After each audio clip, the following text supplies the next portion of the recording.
Hello, this is Chris Heffer, and in this talk I'm asking whether untruthfulness in the legal process constitutes more bullshit and lies. The talk is based on my recently published book, All Bullshit and Lies, Insincerity, Irresponsibility, and the Judgment of Untruthfulness. But much of what I say here is not in that book because the book focuses on the context of social media and politics. I'm going to start with an episode that occurred just after the publication of my book, but which I think captures a central concern of the book, and that's our overeagerness to call out lying but downplay bullshit. Then I'll consider the notion of epistemic irresponsibility, which underlies bullshit. Next, I'll introduce you to the trust heuristic for analyzing putative cases of unethical untruthfulness. Then I'll look at some cases of insincerity in the legal process. Next, I'll look at bullshit in the legal process. And finally, I'll look at the distortion of rape myths before drawing a few conclusions. Let's start with the problem of calling out lying. On 15th of September 2020, Bob Woodward published his new book, Rage, on the Trump presidency. As with Sacha Baron Cohen's Borat subsequent movie film, subsequently released in October, Woodward hoped his book would influence voters before the elections on 3rd of November.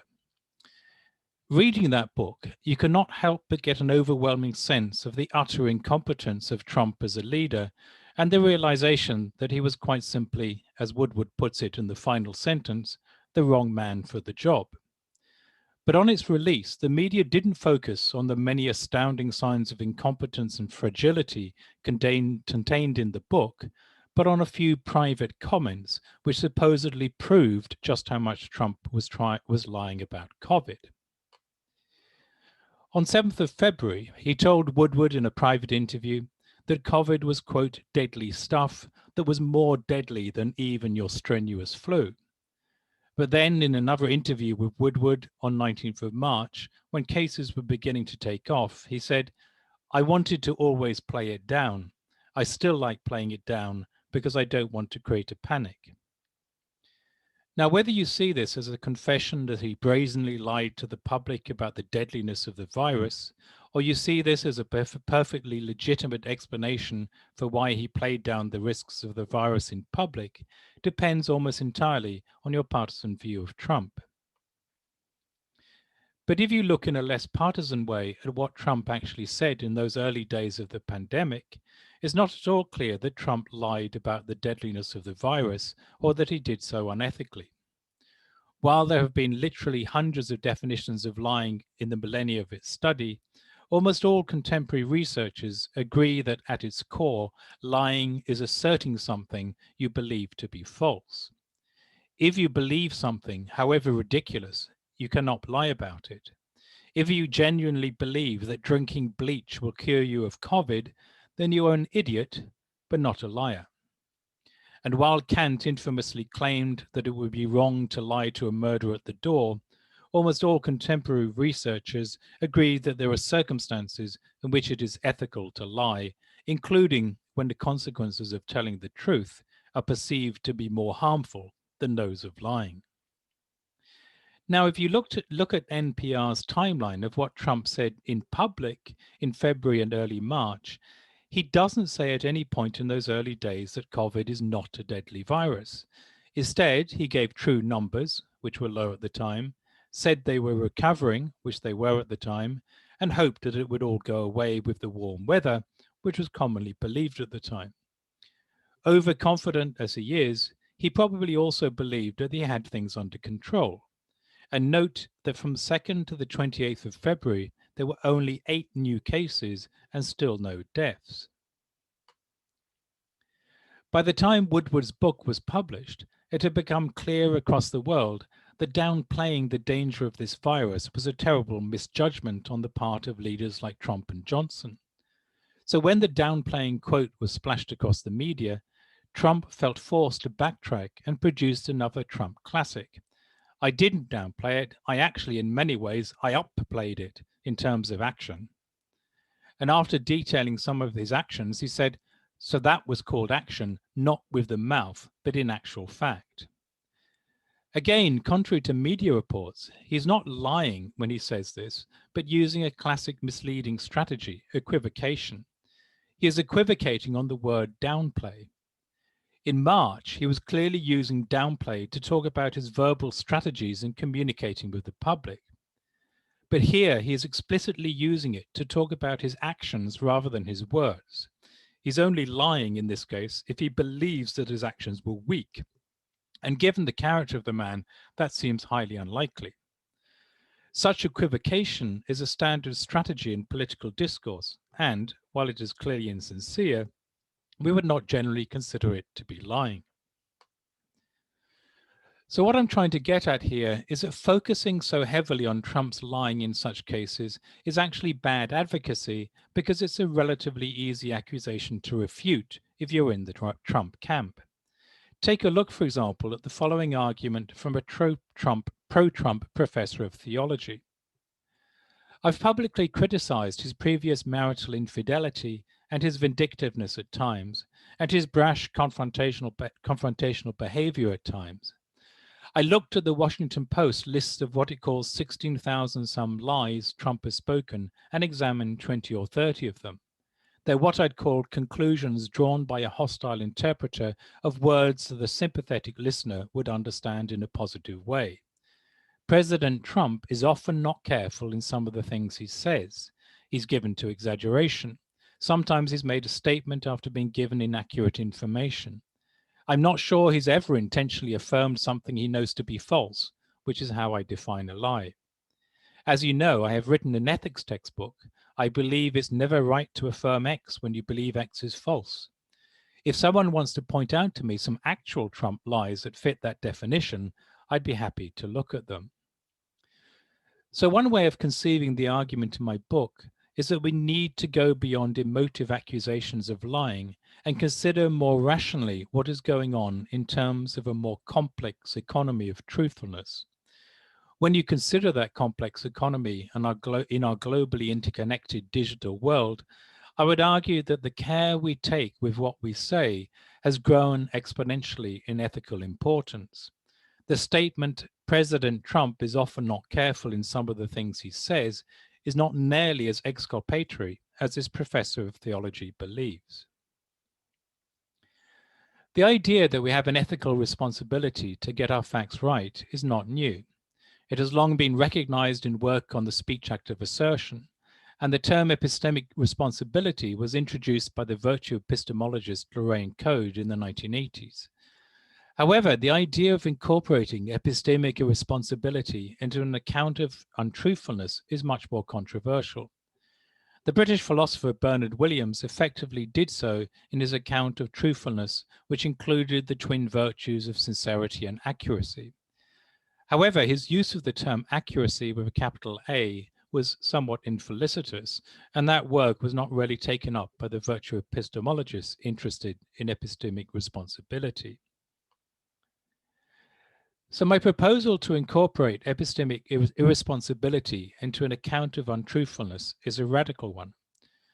The argument for this move is a little complex to go into here, but in the broadest of terms, what I'm doing is extending the notion of truthfulness from Grice's first sub-maxim of quality, do not say what you believe to be false, to the maxim of quality as a whole, including the second sub-maxim, do not say that for which you lack adequate evidence. Of course, Grice's maxims were never intended as ethical principles, and both maxims fall well short of what I intend by discursive sincerity and epistemic responsibility. We can make them fit better. So a more prescriptive maxim of truthfulness would go something like this. Try to be truthful, which concerns truthfulness in general. Do not conceal what you believe you should reveal, which concerns sincerity, and do not say or misrepresent that for which you lack adequate evidence, which concerns responsibility. However, epistemic responsibility is not just about the telling, but about investigation and being open to revision of one's beliefs.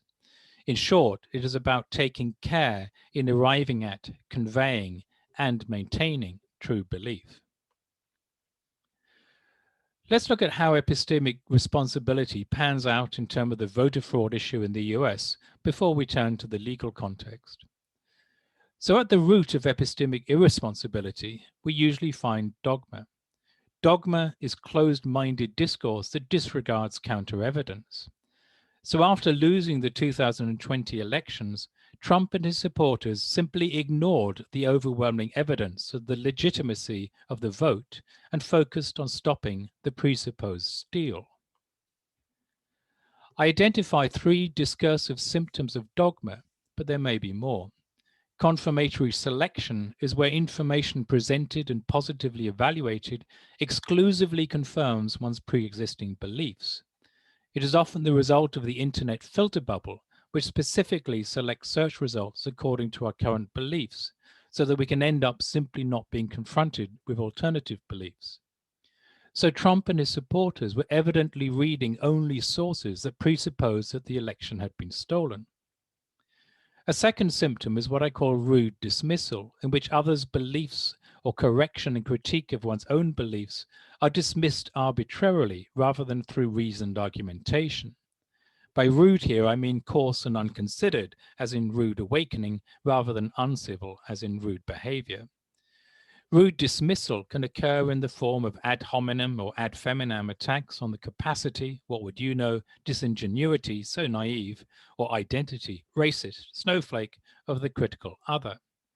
The beliefs and critique can also be dismissed out of hand. Nonsense, bullshit, lies, or through pejorative idea packaging labels. Fascist, Marxist, sexist, transphobic, anti-American, essentialist, relativist, Islamophobic, alt-right, and so on.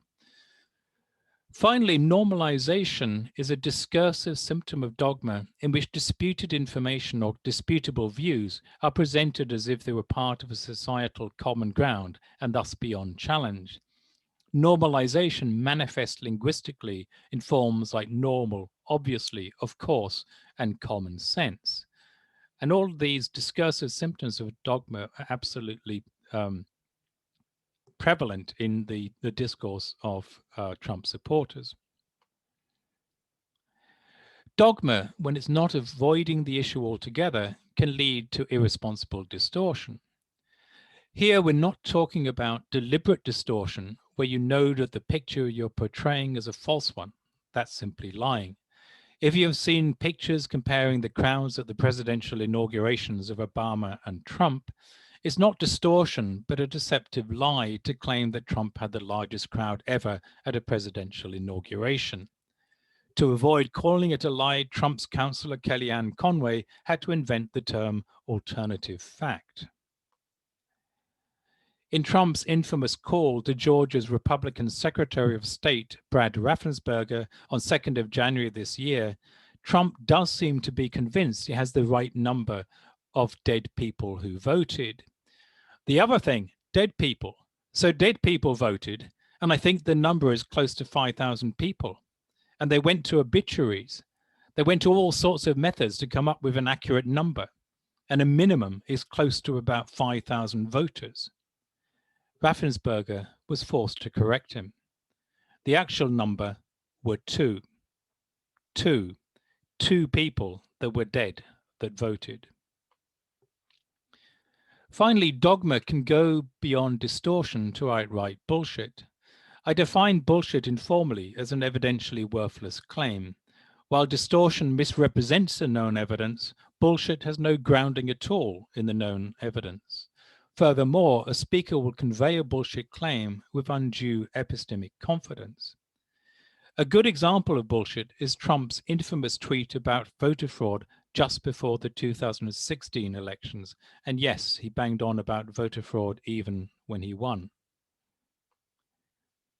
Before we go on, here's a summary of the key insincere discourse strategies in the trust framework and the epistemically irresponsible discourse pathologies. I'll explain that term later. Now, I want to show briefly how we can use the trust heuristic outlined in the book as a means of analyzing a putative case of unethical untruthfulness. We'll take Trump's infamous voter fraud tweet again. Firstly, the putatively untruthful claims in the discourse need to be identified and recognized as falsifiable. Here it is the asserted and falsifiable claim of large-scale voter fraud that concerns us. This might seem an unnecessary step, but it's surprising how often claims of lying and bullshit are made about non-assertions or statements that can't be falsified, such as the "so naive" here. Next, the evidence for the claim being false or groundless and the reliability of their evidence need to be established. While occasionally the evidence can be in the form of internal contradiction, generally this means performing a fact check.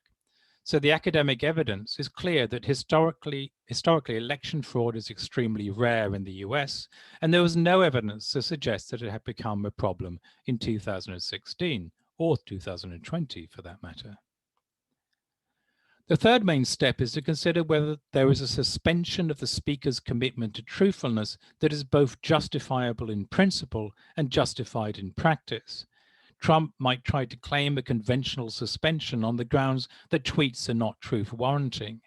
But while Twitter was originally conceived as an ephemeral activity, in the context of a presidential campaign, no one could make such a claim.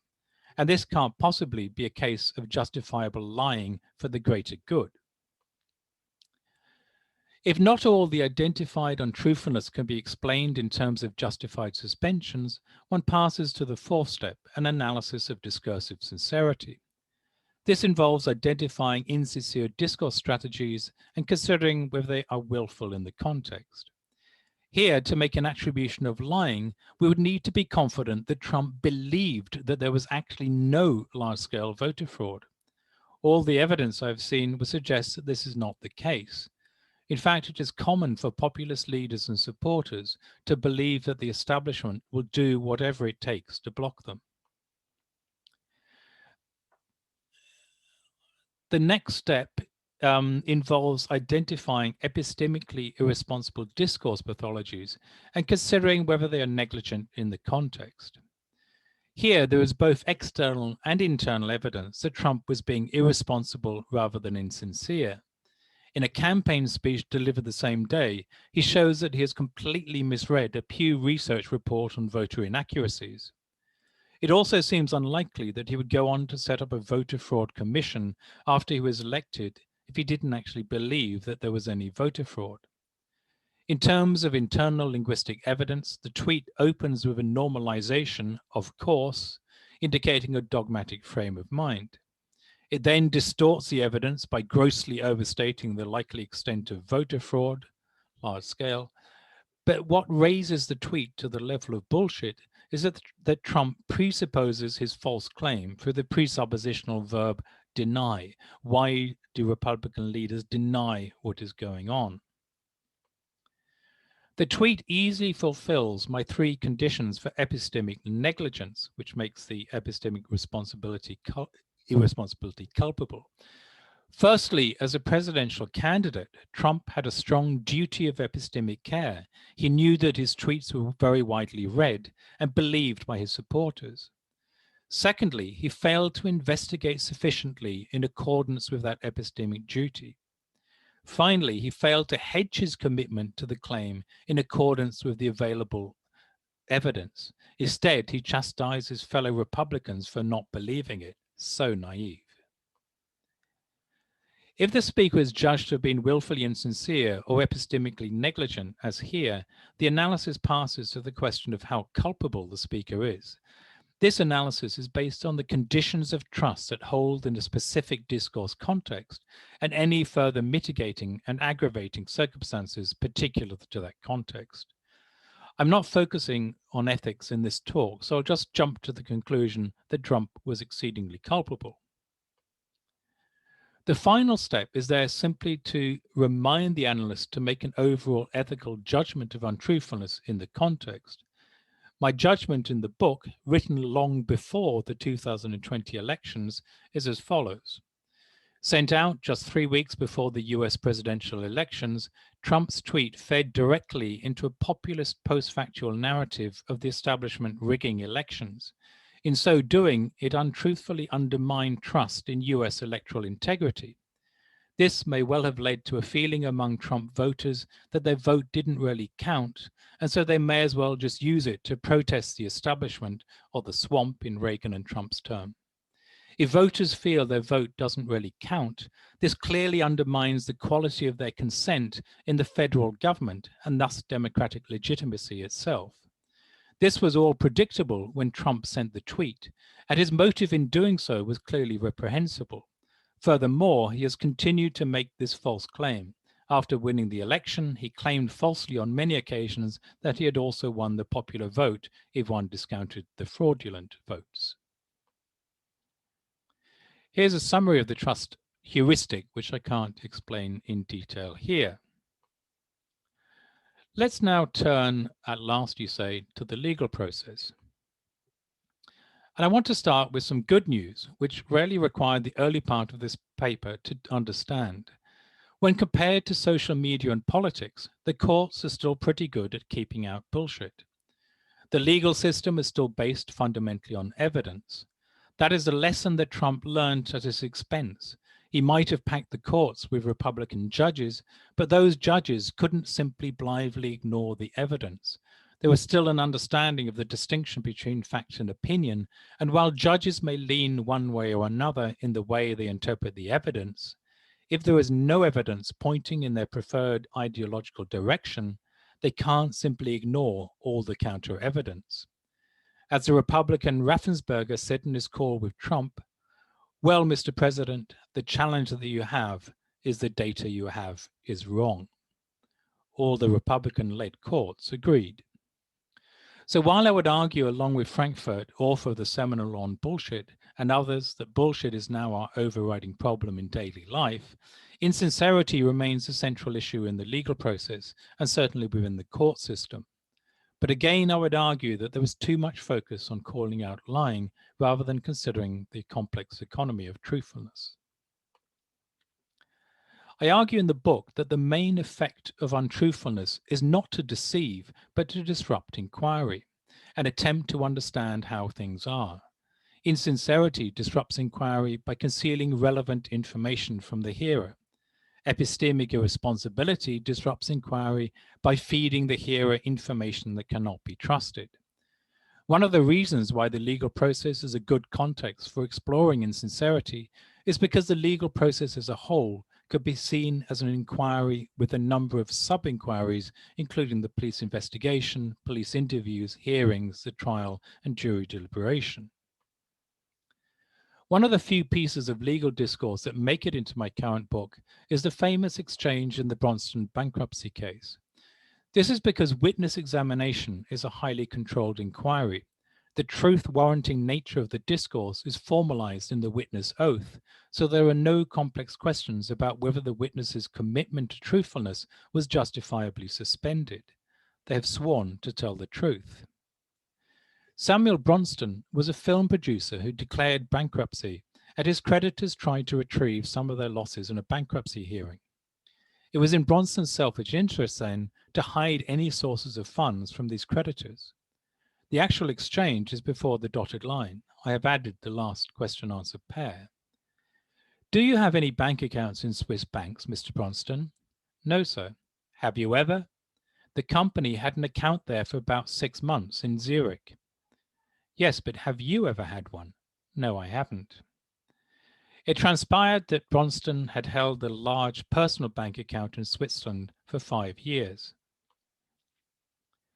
According to Craig E. Roberts, at any point in a local inquiry, there will be an explicit or implicit question under discussion, or QUD, that the participants are addressing. A QUD can be considered a sub-inquiry, a strategy for approaching the goal of inquiry. The QUD determines the topic and salience of information and influences the common ground. The common ground is the presumed background information shared by participants in a conversation, including cognitive information packaging variously called schemata, frames, and scripts. Every contribution to interaction is a contribution to the common ground.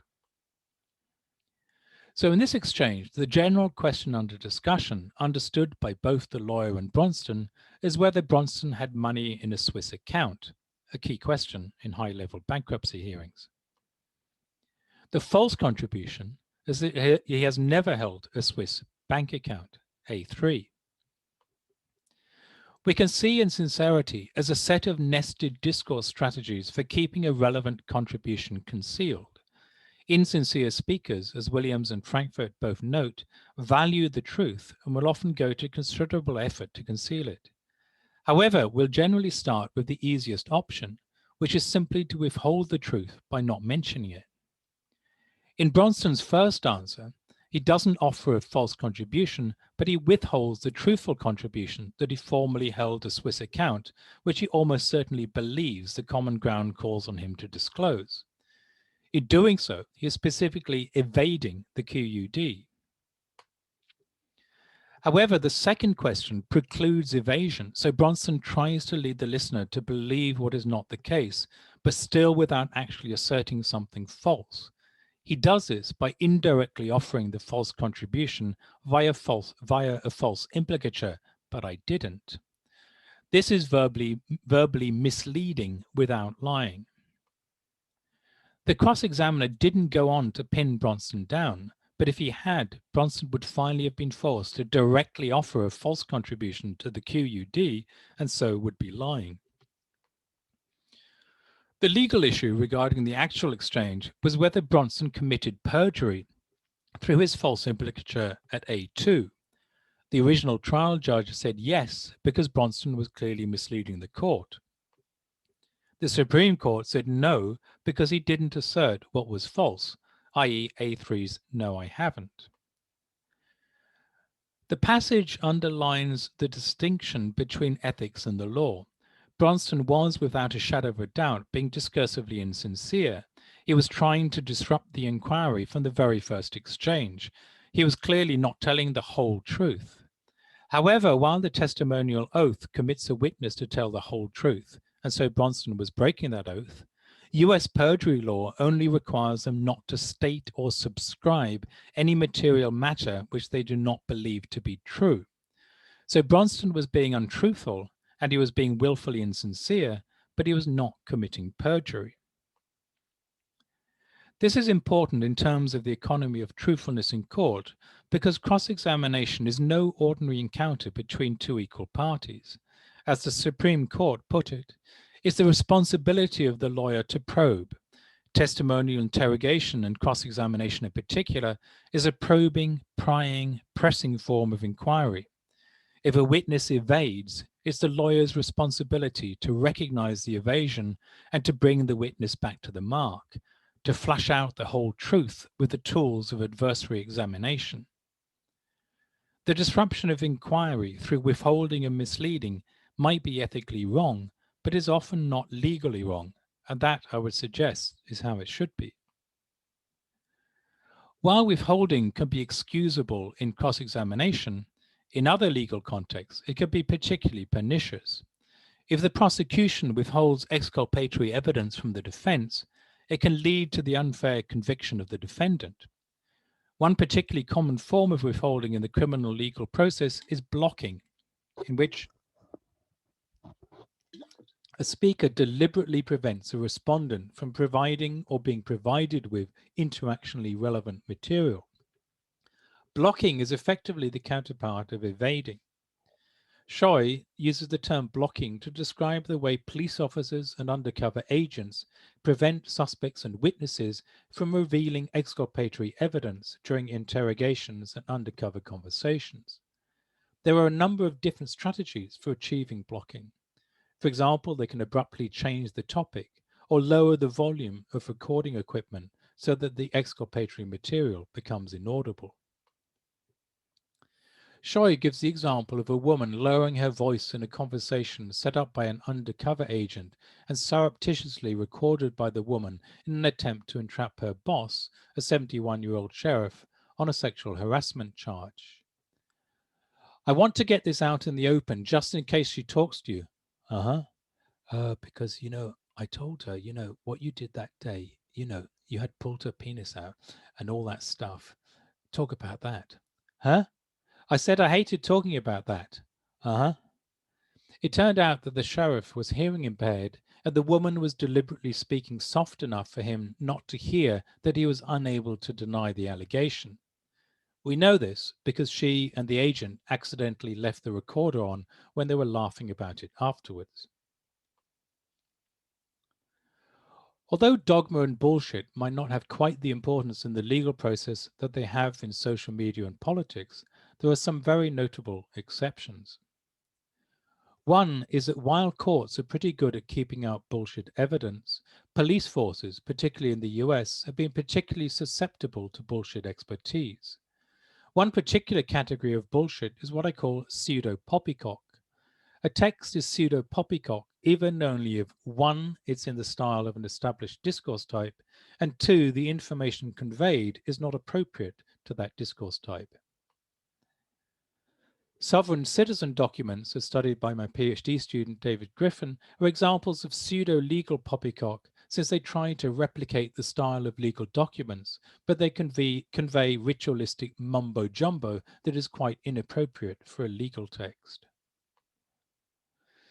Pseudo-linguistic poppycock, on the other hand, tries to mimic a linguistic analysis while conveying non-linguistic information. It can be found in some forms of so-called statement analysis that claim to be able to tell from a witness's written statement to the police whether or not they are lying. These statement analyses try to replicate the style of a linguistic analysis, but the information conveyed bears no relation to what we understand as linguistic analysis. Many statement analysts have analyzed the famous John Benet Ramsey ransom note. In the circled segment of the note, the putative kidnapper of 6-year-old John Benet dictates how the ransom money should be brought to him. If we catch you talking to a stray dog, she dies. If you alert bank authorities, she dies. If the money is in any way marked or tampered with, she dies. You will be scanned for electronic devices, and if any are found, she dies. Now, here is an analysis of this segment by someone, I've anonymized out of civility, who has claimed the trademark statement analysis and who claims to assist law enforcement personnel throughout the US. 4 times the writer uses the phrase she dies. The problem is the writer should be speaking in the future tense. She will die. This is a strong indication the writer knew John Benet was dead when the ransom note was written. The analysis shows a typical pattern of identified in statement analyses. 1. Isolate an abnormal linguistic form or discursive practice, in this case she dies. 2. Identify what the writer or speaker should have said, i.e. she will die. And 3. Interpret the abnormal form as incriminating. The analysis is, of course, linguistic nonsense. Firstly, the putative abnormality is perfectly normal language use. Present tense is frequently used to refer to the future. Secondly, then, the identification of what should have been said is factually false. What we have here is a conversational predictive present, equivalent to the conversational historic present, and making the future action more immediate. Combined with a conditional clause, this structure is great for making threats. You will return to me and give yourself to the dark side. If you resist, she dies. And when your training is complete, you will hunt down and execute the rebel leaders. If you fail, she dies. Thirdly, even if it were true that she dies is anomalous and that the writer should have written she will die, it beggars belief how this can be a strong indication that the writer knew John Benet was dead. No evidence, theoretical or empirical, is provided to support this wild leap of fantasy. Accordingly, it is bullshit. But more specifically, it is a fine specimen of pseudo-linguistic poppycock because while the analysis is in the style of a linguistic analysis, the information conveyed is pure poppycock. Nevertheless, there is no evidence that either sovereign citizens or statement analysts are being deliberately deceitful. Dogma, distortion, and bullshit were not motivated by discursively insincere aims, are discursive byproducts that come about when the speaker is focused not on open inquiry, but on fitting the world to their beliefs and desires by impressing, convincing, flattering, or defending their faith, face, or faction. When such rhetorical goals are so paramount in the speaker's mind as to override care for the evidence, this can result in what I call the discourse pathologies of irresponsible dogma, distortion, and bullshit. Discourse pathologies then are the diseased product of communication that has gone epistemically awry. Like insincere discourse, they disrupt inquiry and prevent us from grasping how things really are. In this last section, I want to suggest that while courts are good at keeping out bullshit evidence, they cannot keep out the dogmatic beliefs that jurors bring to court and which can influence the verdict. This is a new strand of thought for me, so my ideas are as yet undeveloped, but I thought I'd throw it out for consideration. It's particularly concerning that rape myths or prejudicial, stereotyped, and most importantly, false beliefs about rape victims, and rapists have been perhaps the primary cause of attrition in rape cases.